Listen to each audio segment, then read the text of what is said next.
All right, I just replaced my carrier bearing. I'll tell you how to do it. So first thing you want to do is kind of mark where your drive shafts line up at, so that way you can put it together appropriately and it'll line up perfect. Won't be a hassle to you putting it back together. First thing you're gonna do after you mark it is, well, chalk your tires so your truck don't roll. Got to do that. Do these 4 bolts, and then I dropped it down on a cooler so that way it didn't hit the ground. Drop down on a cooler, come over here, do these 2 bolts, that's your carrier bearing, and then this will come down. You can put another cooler right here if you want, just to hold this in, and then this, you go up closer and you pull it out.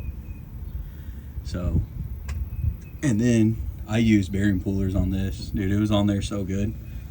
Bearing pullers are about the only way to do it. I mean, you can do it the other ways, but this is not as good. It's gonna be horrible probably. But, you know, bearing puller will get that off just fine.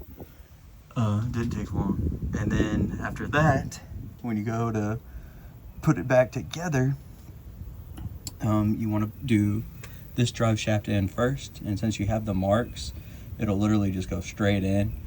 You should feel it, it'll go straight in, and you're gonna have a little bit of a gap, you know.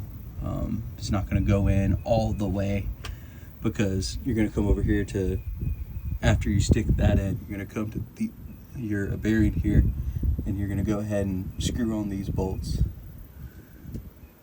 And then after that, you take your rear drive shaft and you're gonna wanna line up the splines here. So what's important about the splines is the spline has 2 flat teeth, and it's usually like on top and bottom, but you wanna line it up. You might have to put the truck in neutral to turn it to line it up.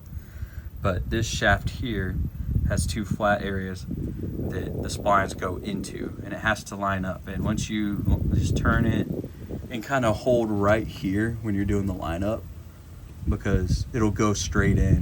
Whenever you feel it, it'll go straight in and it'll be perfect. And then after that, it'll go straight in, and then you just go to that end, and you want to, you know, put the bolts in by hand just to make sure everything's going in smoothly.